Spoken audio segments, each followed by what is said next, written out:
प्रणाम।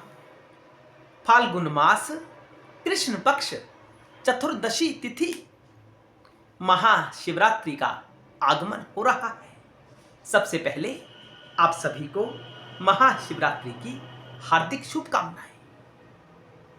शिवरात्रि का वास्तव में क्या रहस्य है, इस वीडियो में बताने वाले हैं। यह वीडियो देखने के बाद कोई संशय आपके भीतर शेष नहीं रह जाएगा। वीडियो को अंत तक अवश्य देखना, अच्छा लगे तो शेयर भी अवश्य करना। तो साधारण जनमानस में यही धारणा पाई जाती है कि इस दिन शिव पार्वती का विवाह हुआ था।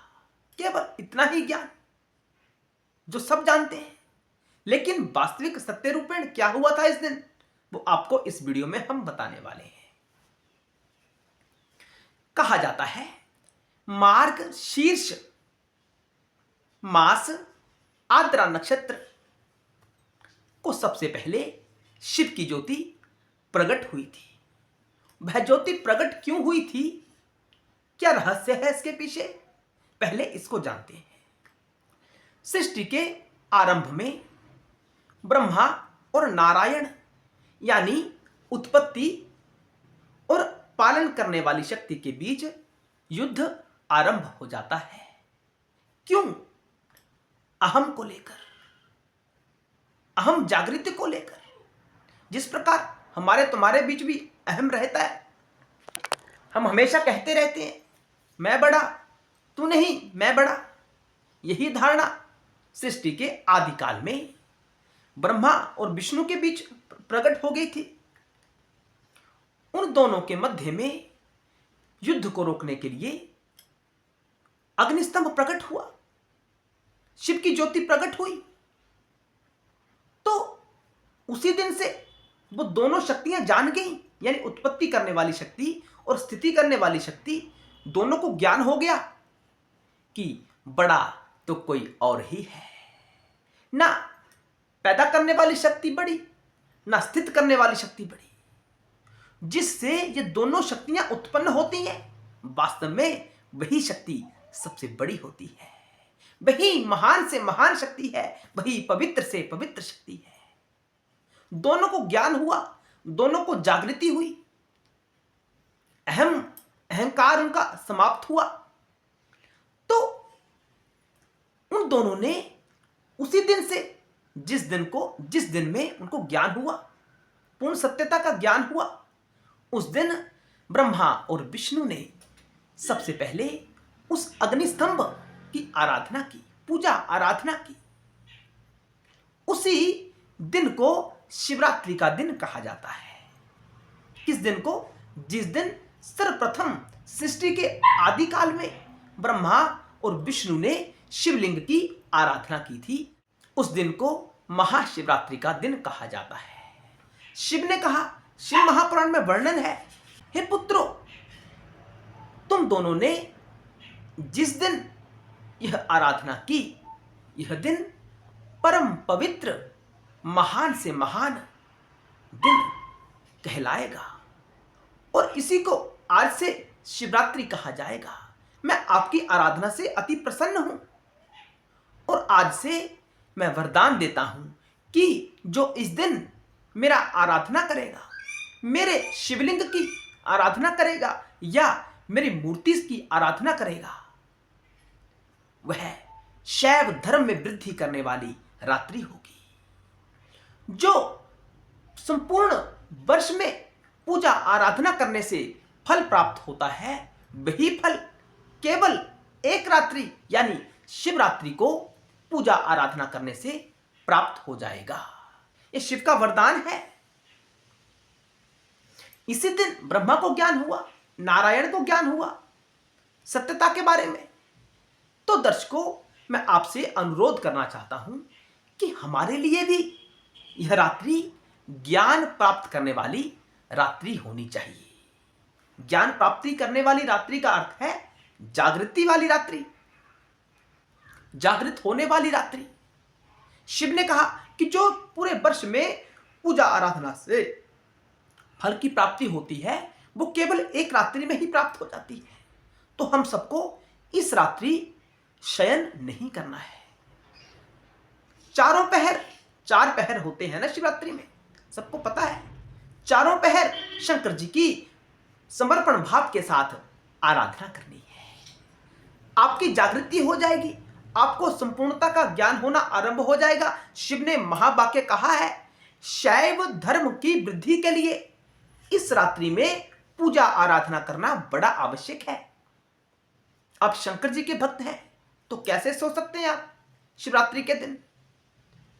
पूजा आराधना कैसे करनी है वो हम आपको बताएंगे आगे, इसी वीडियो में आगे बताएंगे आपको। पहले क्या क्या कहा गया है, आगे उन्होंने कहा कि जो मार्गशीर्ष मास आद्रा नक्षत्र में शिवलिंग का दर्शन करता है, शिव की मूर्ति का दर्शन करता है, वह मुझे कार्तिकेय जैसा प्रिय हो जाता है। कार्तिकेय कौन? शंकर जी के पुत्र। और इसी दिन मार्गशीर्ष मास में जो शिव की आराधना करता है, शंकर जी का दर्शन करता है, वो मुझे कार्तिकेय जैसा प्रिय हो जाता है। यह शिव का महावाक्य है। शिवरात्रि तो प्रति मास आती है, लेकिन जो महाशिवरात्रि है वो फाल्गुन मास में आती है। जो पूरे वर्ष शंकर जी की आराधना ना कर पाया, केवल शिवरात्रि को ही आराधना की, उसका फल का वर्णन भी नहीं किया जा सकता है, शिव ने कहा है। तो कैसे कैसे शिव की आराधना करनी है, आइए समझते हैं। सबसे पहले निरा आहार रहकर, बिना कुछ खाए पिए, जितेंद्रिय होकर, अपनी इंद्रियों के ऊपर लगाम कसकर जो शंकर जी की आराधना करता है। इसके अतिरिक्त कहा गया, जो निष्कपट भाव से शंकर जी की आराधना करता है, उसको जो फल प्राप्त होता है उसका वर्णन नहीं किया जा सकता।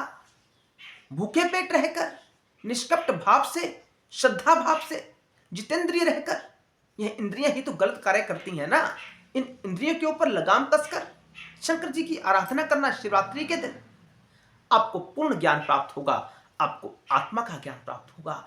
आत्मा का ज्ञान प्राप्त करके ही जीव को शांति प्राप्त होती है, अन्यथा वह भटकता ही रहता है, कभी यहां कभी वहां।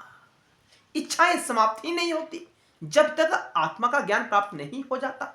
आत्मा का ज्ञान प्राप्त होना बड़ा आवश्यक है, और शिवरात्रि के दिन विशेष रूप से आत्मा का ज्ञान प्राप्त होता है, शैव धर्म में वृद्धि होती है।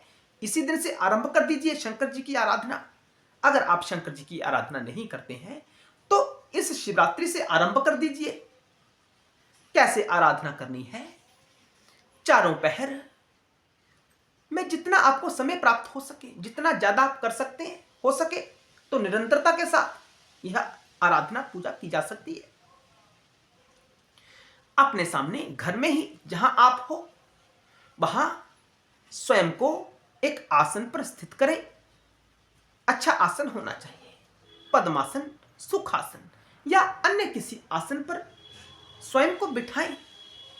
अपने सामने दीपक प्रज्वलित करें, या नर्मदेश्वर शिवलिंग अगर आपके घर में है तो उसकी तरफ अपने मन को एकाग्र कर उसकी तरफ दृष्टि रखें और ओम नमः शिवाय इस मंत्र का जाप करें।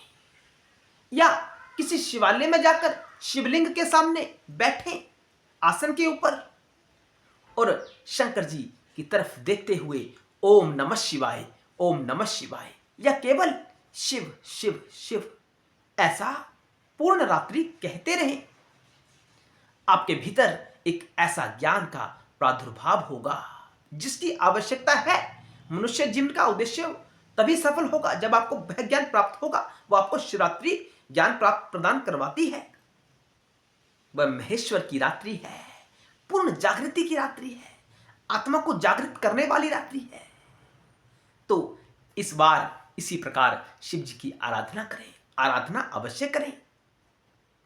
पूर्ण वर्ष में आप आराधना ना कर पाए हो तो इस दिन तो हमें आराधना करनी ही चाहिए।